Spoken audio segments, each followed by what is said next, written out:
to be Tryndamere. Very interesting. I do think that this is a tough matchup early on. You know, you're going to get pushed in. Tryndamere can scale very effectively against the Gnar. And Tryndamere does hit a certain point where once you have enough levels and you have enough CDR, you can kind of just run down almost every range champion. And we kind of saw that evolution of Tryndamere being picked into Graves with Hullbreaker.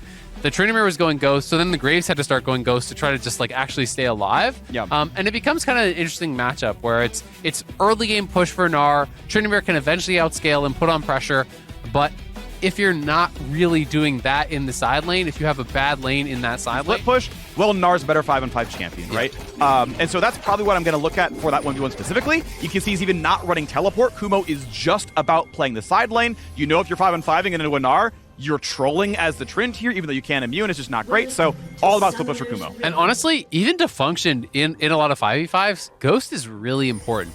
And you can't just... I mean, it's very difficult to do so, but I think he's got it in him. You know, don't think so. I think it's over. He's got 4 AP. All right, well, it might be a rip, but we've got a nice jump in on a Johnson down to half HP. With Aftershock, who he can take a pretty big trade, but then on the way out, well done by FlyQuest. It's so important. Something I see high elo players do and low elo ones not do is getting damage on the way out, like this as well. This is how you keep up in a range versus melee situation, is that 120 damage back afterwards when they have to walk back into the wave. Exactly. You don't win the trade, you know, as the Gnar to this Tryndamere, but you can chase them down. You can slow them with the boomerang. Post level 2. Oh, this is problematic. Ghost for flash. Does he? Yeah, I think he's going to learn Q.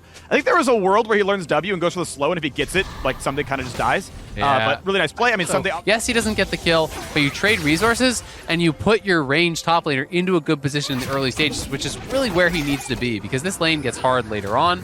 Oh, Jose on the wraparound. This is probably going to be a kill. Mega Gnar or not, it's a flashless Gnar. Hecarim is here. He can throw him back in. Well-timed stun. Still has the knockback, though. That'll be enough. Can they give it over? They do. First blood into Kumo. Attention in the volatile top lane. Tryndamere favored early. Burns the flash at level 2, and the gank makes good on it. Yeah, really. Trade by Someday, and as Closer walks up, I mean, this is tower diveable, right? Like, he shouldn't be hitting 6. I don't know what his experience is at. Just basing it on Gnar, I mean, Gnar's, you know, like half a wave from 6. Oh, he's dead. Yeah, it's a pretty good pillar, but Ghost was back up. It gets him out of range. Ulti and Hecarim ulti because Trundle is cross-mapping right now. He's on the other side of the map, so he has to base.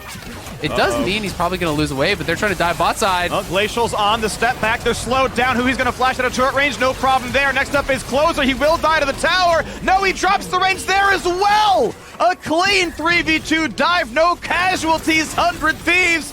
What else? Winning through the bottom lane. They juggled the aggro perfectly there. Johnson trying to have the outplay, just barely doesn't get the kill onto Closer, who stays alive.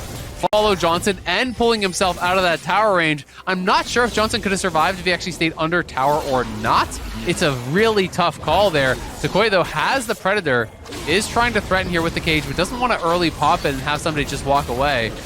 They are going to zone him away, though, and there's no real response coming up here from 100 Thieves, so it will be their Herald, and it's going to be the kind of tale of two lanes, right? Very likely to focus towards top lane, trying to enable this Tryndamere, where 100 Thieves are going to continue to look to snowball FBI, who got so far ahead off that. Look right now, so 900 gold lead to 100 Thieves, but FlyQuest onto their second neutral objective. They're not supposed to be winning in the bottom lane, but the wave was shoved in. Typically got enough done in the mid lane that this is going to be the first dragon. Notice that this ward is not actually turned off by that pink ward. So this is one of those things where you have to actually be careful about your placement. You know, that does not turn off that ward. For the next dragon spawn, so we'll see if FlyQuest gets number 2. Afro going to be tanking a pillar. Ultimately going to be fine. The early slow was nerfed a while back. Not a big threat there as Kumo lanes the slow, so he's going to ghost forward. Decent damage here. Is it going to be enough is the question. Someday has Mega Gnar does not blow the ult. He wants to hold it. I believe the cooldown's short enough that he would still have it in time for the dragon fight. Regardless, it's going to be a stun, a lantern, a flash forwards. A lantern is going to be enough. It is not. The lockdown is there. Bought what time he could. Not going to be enough. Well done to find that kill. Yeah, going aggressive. They get the kill. Kumo looking again, but without Ghost. That's that move speed. The 2-2 boots. He procs hyper. He walks away, but they're going in. Nice flash. Yeah, they get the flash out. It's going to be enough. Now close here for a bit more. How much can they tank? A knockback by some space, but someday in here. On the Aphelios, BF Sword is going to be that build path. 100 Thieves indeed have control, and the second dragon is going to go 1-1, tying up that score. As Kumo tries to fight, right? He is the one winning part of the map, and just doesn't get a lot done. No, not really able to get too much done. Someday Mega's out there, and it's tough to actually win that scrap. Abadaga, though, has the package. That's killable. That is absolutely killable. Lands a smite. Second Valkyrie not going to matter. Good early damage comes in. You can package over the Veigar stun and just get out and out of range, land some decent damage, and Hecarim closes it out. So FlyQuest walking the way back in a little bit, but mid still under fire, down pretty low on health. As Jose, I believe they look to fight over the scuttle. Weird things where generally the counterplay is, oh, well, you just like dodge the skill shots and you stay inside it. But it gets very difficult, I will say, to actually stay and dodge those skill shots when Everfrost is in the mix, because you're trying to dodge all of these additional things. Yeah. Everyone moving up here now, though. Closer has the inside track. He can actually steal this. Kill, and it's knocked down at the wrong timing. It's going to be lost to FlyQuest, well smited by a Closer. FBI grabs the Herald, and this is going to be enough damage. He dives in. This should be a kill. Josedeodo is down. Stopwatch burn now as well. Closer also stays alive, but Kumo's in the mix. Stopwatch buys some time. Is it enough, though? He getting lower and lower. Finds one kill, looks for the lantern, and gets out, but the chase is on. 2 more kills come through. Abadaga closes out the fight. The double kill there from Abadaga. FlyQuest not quite enough damage to finish off the Herald there in time. The way they entered seemed a little bit haphazard, so even though they had members there, they weren't all around that pit fast enough, and all of 100 Thieves just beeline straight in. Closer gets in, the eye gets popped, and he's the one that finishes off with the smite, so they get the Herald, they take 2 towers without even using the Herald. Buy some time there with Kumo, and now again, back to that bot side, they're looking for a dive, he has no ult. Ulti down, Summoner's down, no way out. Kumo drops, Someday gets revenge. 300 gold to him. It's going to be as much damage did last fight. Yeah, and that's going to be a bot lane turret dying now as well. So 100 Thieves turning the corner. That is 5,000 gold. It's going to be 6,000 gold soon. This turret is always dead. FBI just getting rid of some charges on the purple gun. And then, yeah, they can stay. This is always bot lane tier 2. 800 gold split amongst the team.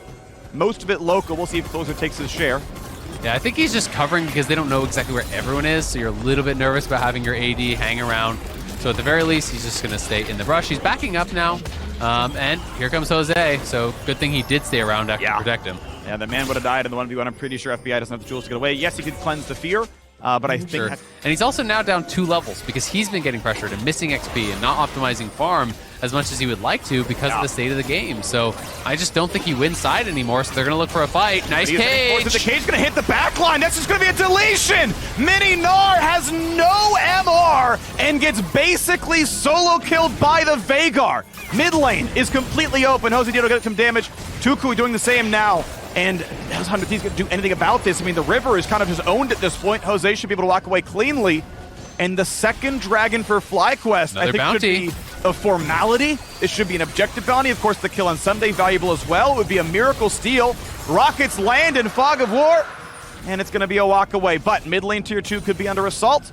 Nah, Wave's going to be caught. Yeah, that's a big deal. I mean, they grabbed the bounty top, the top tier 1 already. Johnson grabbed early. More expensive option. It's like 700 gold more than Reaver, but it's so The big thing is just the mobility, right? You know, the ability to actually oh no, he needed to take that. Yeah, he didn't want to get he didn't want to get pillared out of it, which I get. But if you're gonna have to flash from running down, then you want to take it, see it, make him make the play, right? If he makes it, then you have to flash. But now Kumo going in. Oh my God! Deletes Corky, ulti's on. How good's the dive gonna be? They trade him back, but the rocket lands on really good. And there's nothing for Leona to do. Solo kills Abadaga and FlyQuest. It is time to believe the road to 5-1 is paved with Kumo solo kills. They're going to Baron here, and there's no answer at all. It's just FBI with no flash, and Someday, if you walk up, this is super dangerous. It's just Someday poking away here by himself. FBI is coming over now, but I see no way they can get this. Miracle steal, doesn't find it. Lucky to dodge the hook, sidesteps out of the cage. No death, but there was a 1% upside. The gold is still down. It is a 2,000 gold lead to 100 Thieves. Flip the switch replay. Has his quick blade, so now the chase down becomes much more real in that side lane. Cage came down, I want to say a little bit late. Closer realized it in time and got out. Not going to be locked up, but a turret falls down in mid lane. 500 gold, thank you very much. Closing that gap. Red Bull Baron power play at 2,100 right now. Looks like it's going to be a bunch of camp stolen as well. Blue buff, thank you. Gromp, thank you. More money in the pockets, about 100 gold each. So there's one of them. There's the second. I guess 190, close enough.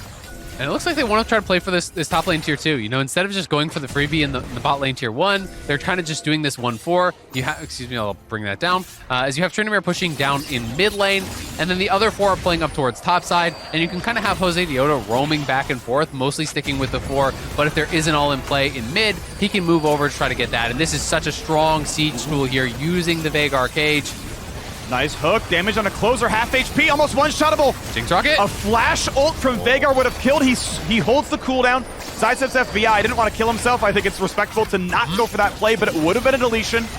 And that's going to be a recall now away from one of the front liners of Heart of Thieves. Yeah, and the concern there is if you flash in and you ult and you kill him, that's not a worthy trade if you die right after. And Decoy playing with respect to that. Johnson, if he had hit the ult, would have got the kill, but Abradaga steps forward, blocks that. So well played, I think, on both sides, making the correct choices there. 400 Thieves, still, the opportunity to win these fights, absolutely there. Abradaga, as well as FBI, are still monstrously strong. They're still both up a lot of gold. You know, it's a 2K gold lead in mid lane. It's you know, 600-700 in bot lane, but he's on his 3 core items, and he went a super expensive build. So FBI is really, really strong right now. Ooh, they found a slow. They're going to find a knockback, maybe a fear as well. Played in, just deleted. That will not save you. A hook on a Huhi should make it easy as well, but he's got a flash, he's got an ulti, and he gets away, burning some major cooldowns. But FlyQuest, salutes to you. Major cooldowns are not enough. You are generally winning this game. Looking forward now at the next stun. They're going to walk back in time. Kumo does indeed come down. No play to be had. Level 15 on both top laners. And Johnson's just killing the bot lane towers. He already took the tier 1. He's pushing the tier 2. So they get that kill mid, but it's always the play on the other side. And we're seeing a lot of these teams really leveling up. It feels like the macro this week. FlyQuest playing the map well from a deficit, finding picks where they can, getting advantages where they can, forcing the hand of 100 Thieves.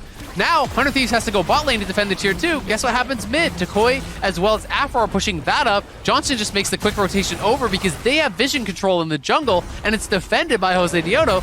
That is great stuff to see from FlyQuest. So that's the one I've been seeing. IE can round out your crit chance at 100% since you got 40 from the passive.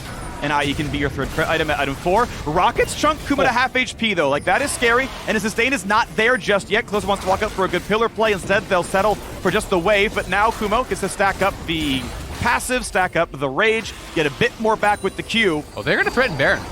But I always feel like these plays are easy to answer because you send one person to solo dragon and the other 4 can test Baron, right? Yeah. You know, there is package and there is Leona, so that makes it more scary, but they spot them on this. Will they even have Kumo come up, or will they have him solo the dragon? I think they're going to do that play. Yeah, it's a 1-4 split, but he's now moving up. That is a huge hook of flaying onto the Chompers. He gets the stopwatch, but he could beat a lead, and Johnson times it perfectly, and now they can play. They dive on in. Is this the smite? Does he get the Baron? The team for Huhi, 1100, claimed by Closer, but Kumo's in the front line. He's here for a bit more. They find kill number 2, a stopwatch for FBI, jump over the wall, staying alive, recalls coming into play, back in, and that's going to be 3 unanswered kills. A Baron for 3 kills is equal gold, but the map now belongs to FlyQuest. Exactly, and they're going to get so much more. They're going to get the dragon for sure here. They're going to push as well.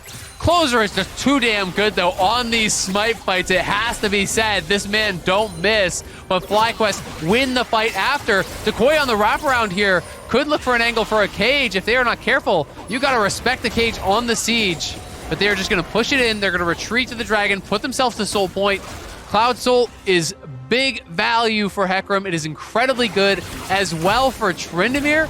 Those are 2 of the best champions in the game, I think, specifically with the Cloud Soul, because you're getting amp damage with that ultimate, you know, throwing him in there, getting the move speed as well for the Hecarim, but also the ultimate move speed for, that's easy enough to happen. If you go in, you get stunned up. He doesn't have cleanse, he doesn't have QSS, so I kind of want to see, you know, Huhi focusing more, honestly, on peeling the Tryndamere if he goes aggressive instead of counter diving.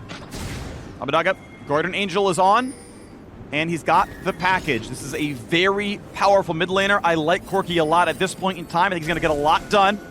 Ward cover's going to be tough. Huhi going to check up into the brush. Chomper's down for a bit of defense. Waiting for the poke to land. First 2 going to miss, and now goes back to the waves. That's crucial that these do not land. Not everyone on FlyQuest. Basically, only Johnson can easily sustain between these waves. Rocket 3, Rocket 4, all sidestepped, all missing. Number 5, there you go, a chunk on Afromu. They're threatening Baron. They want to try to trade, but again, it's going to be that split. Deletion. We'll see if they are willing to fully commit to it. I think they'd have to go immediately But it's going to be so hard to do in Corky's face. I'm not sure this is going to work out, but they're just going to commit to it. There's no Mega Gnar, and Trundle is not there yet, so they're just trying to rush it down. Should always be yours. The smite should always be yours. Getting burned lower and lower. Smiteable grabbed. Is there a team fight? They choose to walk away, and a spinning slash out for Tryndamere. So the attempt at Soul is given away. Both at 3 stacks now, but a Baron claim. Now the XP basically useless. They're all 18 anyway. The wave pressure going to be meaningful. And we'll see what FlyQuest can now do, because that was a call, a judgment call, to give up Dragon to play for Baron. I want to see how it plays out. And in most cases, that doesn't really work out, but the fact that somebody actually had just lost Mega meant he couldn't buy any time. You can't walk up there as Mini Gnar and do anything about it. And it was 2 people down on the Dragon instead of just the 1, so they just straight up rushed it down. Jinx plus the Veigar, and now Abaddon, you are in trouble. Jose is here, level 1 Valkyrie, not going to do a whole lot. There's GA down. That cage should work every time, but it's going to be enough damage. Uh-oh, the Hecarim, he's got to ult. He will get away for a time, and reinforcements have arrived shortly. A great double stun!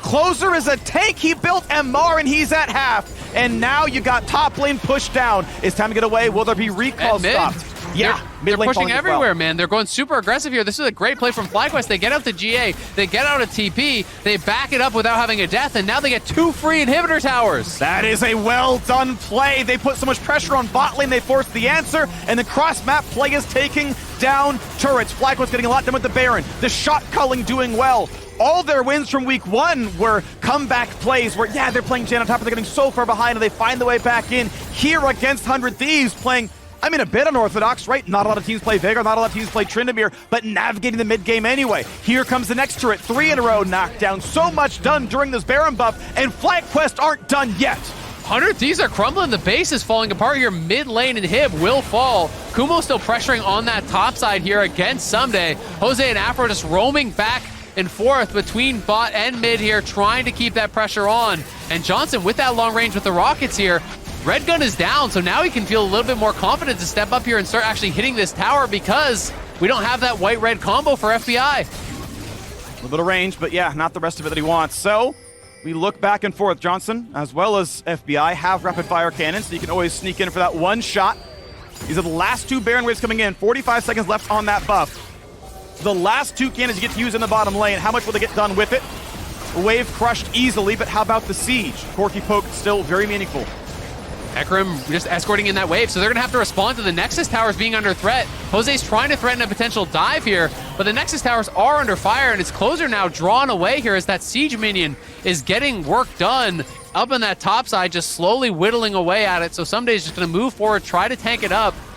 FlyQuest, it feels like it is fizzling out a little bit here, not willing to get too aggressive to move in for that 3 dragons. This one is going to mean a lot here. 100 Thieves has mid lane control. They're pushing up. Jose's looking. Looks like he wants it. Who he going to lock him down for a bit there? The stun cage is up, and Closer has to flash get away. Who he down very low as well, but good damage to FBI. Just chunks the backline. That's a GA down, and what can Johnson do except die? Someday's in for the slow. They're going to get the 80 carry, and just like that, 100 Thieves flip the switch, and the map belongs once again to the 100 Thieves. That is such a long death timer here. Tryndamere's just running for that top lane, trying to push it in, trying to threaten a cross-map play, but it's going to be Soul here for 100 Thieves. That is such a big deal, and that's kind of what we were talking about earlier. 100 Thieves have been losing control, but if you overextend there as the Hecarim, if you get too far from your team, they can focus you down, and Josedeodo, as a result, was too low to really ult back in. He was a non-factor in the fight. Then the Corky poke plus the Infernum ulti from FBI and Abadaga chunks out that backline, and just like that, it's a route for 100 Thieves, and really valuable. Drops the GA, says actually there's nothing else I can buy. GA doesn't sell very much. It's a 40% sell back rate. Nice stun. Is that enough for Africa? No, it's not. Flashes in for more. He wants this fight. Is it going to be enough? The package is good, but his GA pops. But Tukui can't get much done. Has to flash over the package. Finds a double root, but he should die. Nearly one-shots FBI. Rocket! Johnson comes back from the grave, and FlyQuest come back from the dead. The fear lands, and everybody is wiped off the map. Do you believe in FlyQuest on the road to 5 5-1, knocking down first place 100 Thieves. Takoi with such a good play there. It's skeet shooting, knocking Abadaga out of the sky, one-shots him on the package, then finds the multi-man Everfrost for the massive amount of damage, setting up for Johnson to come through, cleans him up with the Jinx ulti. That was incredible from Takoi. What a play to finish it. They thought they had the Veigar caught, but he had them caught, and he turns it around.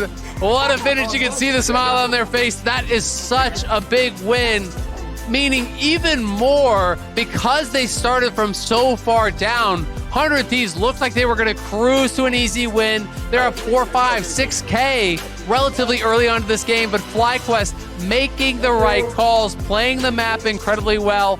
Key moments from multiple... Hey, espera, si has llegado hasta aquí, te doy las gracias por ver el vídeo. Recuerda suscribirte para estar al día de las mejores partidas de competitivo en español. No te olvides de apoyar el vídeo con un like y tu comentario.